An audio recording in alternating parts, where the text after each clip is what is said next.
Doctor delivers anonymous baby and discovers he is her grandson. The story begins on a sweltering night. One of those nights when the entire city seems asleep except for the steady lights of the central maternity ward. Dr. Helena, an obstetrician for 30 years, walked through the illuminated corridors with that firm yet silent step, typical of someone who has dealt with all kinds of pain and joy that can fit within a delivery room. That night she felt a strange unease, as if something was about to happen, something bigger than the routine. A premonition that insisted on crossing her mind, and she couldn't explain why. During her shift, everything seemed normal, but soon a nurse appeared hurriedly, calling her to the side entrance of the hospital. A mysterious woman had left a baby in the arms of the security guard and disappeared into the darkness, leaving no name, story, document, nothing. Just a blue blanket wrapped around the newborn and a small, simple bracelet without inscriptions. The baby cried loudly, as if begging someone to listen. Helena, looking at him for the first time, felt her heart race in a way she hadn't felt in years. It was as if the cry of that little being crossed invisible barriers, awakening something within her that she didn't even know still existed. But it wasn't just that.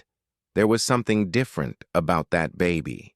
A subtle detail, almost imperceptible, but one that caught her attention, the particular shape of its nose, the slight arch of its eyebrows, features she recognized from somewhere, or rather, from someone. And that sent a strange pang through her chest. Still, as a professional, she followed protocol. She took the baby for evaluation, contacted social services, ordered tests, and registered the case as abandonment. However, while doing all this, that feeling of familiarity grew within her, almost uncomfortable, almost impossible to ignore. What she didn't imagine was that this night would mark the beginning of the most challenging, shocking, and transformative moment of her life.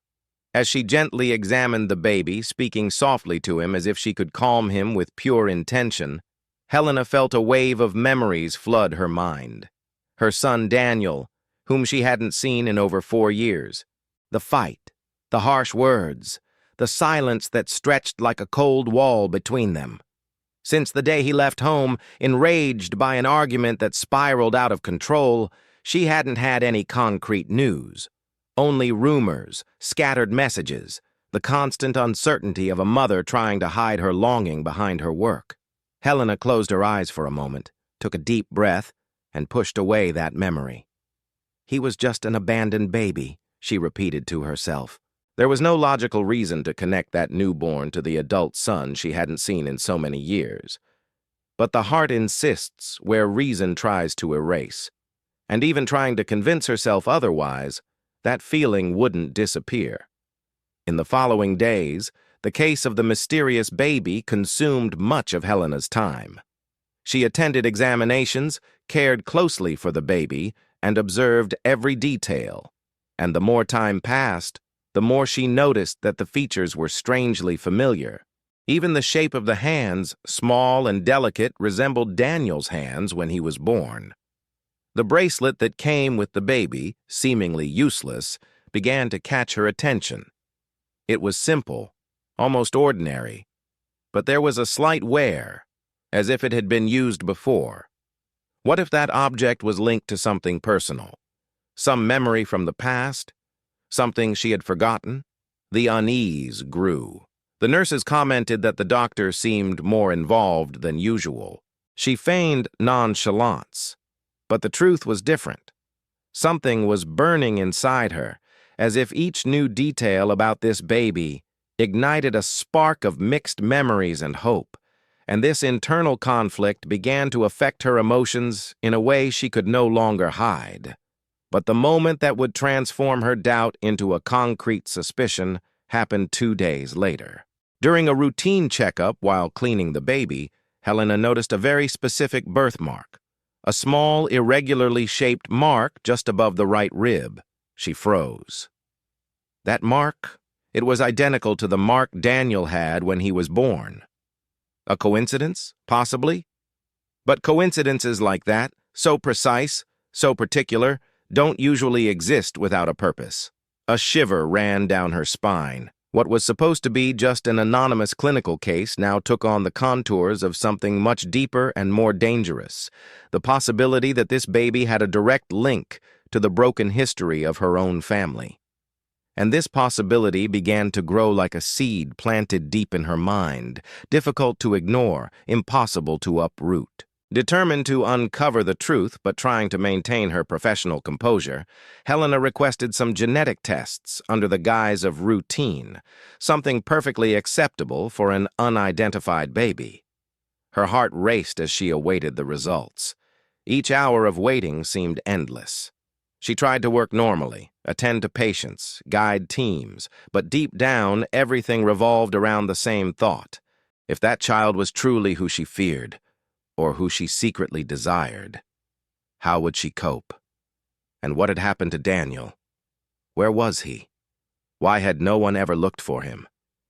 The entire hospital seemed to breathe along with this story, even without knowing it. The energy around Helena was different, charged, intense, and this tension reached its peak when, on a quiet afternoon, the laboratory sent the notification that the results were available. Helena opened the envelope with trembling hands, something completely unusual for a woman accustomed to working under extreme pressure.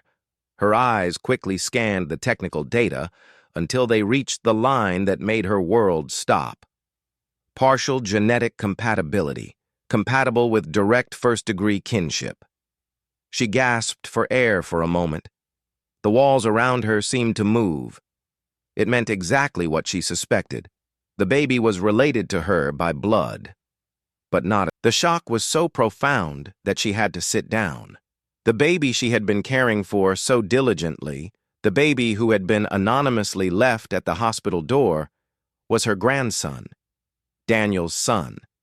The son of the boy she raised, loved, argued with, lost to pride and distance. The avalanche of emotions was devastating. Relief at finally understanding the reason for that instinctive recognition, pain at realizing that her son had lived through something so serious without her knowing, guilt for all the years they had been apart, fear for what might have happened to him, and at the same time, an overwhelming tenderness for that little being who seemed to have fallen from the sky straight into her lap.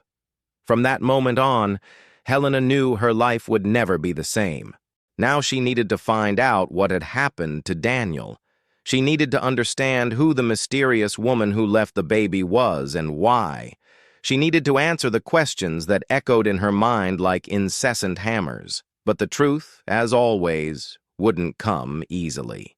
The next day, a social worker appeared with new information that further deepened the mystery. Upon reviewing the security camera footage, they discovered that the woman who left the baby was wearing a large hooded coat and never showed her face. The images were dark and blurry. However, in one frame, while she was adjusting the blanket, a wedding ring appeared on her left hand. A men's wedding ring, a detail too strange to go unnoticed. Why would a woman wear a men's wedding ring? Was it someone else's? Daniel's? Someone else's? Or a sign of something more serious? While they were investigating this, a second event made the atmosphere even more tense. An unknown man appeared at the hospital asking about the abandoned baby. He seemed nervous, avoided eye contact, and contradicted himself when answering simple questions. The staff refused to give any information and alerted security. The man left quickly, leaving only more questions unanswered. Who was he? What did he want? Was he connected to Daniel's disappearance? Or to the abandonment of the baby? Helena felt she was touching on something dangerous, perhaps bigger than she imagined. And the more she tried to understand, the more she realized that each step brought her closer to a revelation that would completely change the course of her life. In the midst of this emotional chaos, she made a decision that, to many, would seem irrational, but for her, it was the only possible one. She would take the baby under temporary custody while searching for Daniel. No one argued. Everyone knew she was emotionally involved, but they also recognized her competence and dedication. It was the beginning of an uncertain journey, made of fear, hope, and determination. The night she brought the baby home for the first time was one of the most intense moments of her life. Holding him in her arms, she felt as if a part of Daniel was there, breathing, alive, real. It was impossible not to cry. To cry for the loss, for the absence, for the unexpected reunion through a new life. And in that moment, she realized that, even without knowing where her son was, even without answers, that baby was now the bridge that reconnected her to what truly mattered. A new chance. A new beginning. But a beginning that would not come without consequences. What Helena didn't yet know was that, while she welcomed that little being as part of herself, someone was watching her from a distance.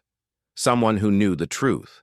Someone who was about to return and bring with them a revelation that would completely change everything she thought she knew about Daniel's disappearance, about the mysterious woman, and about the real reason why that baby had been delivered that very night, in that hospital, directly to her, and not by chance.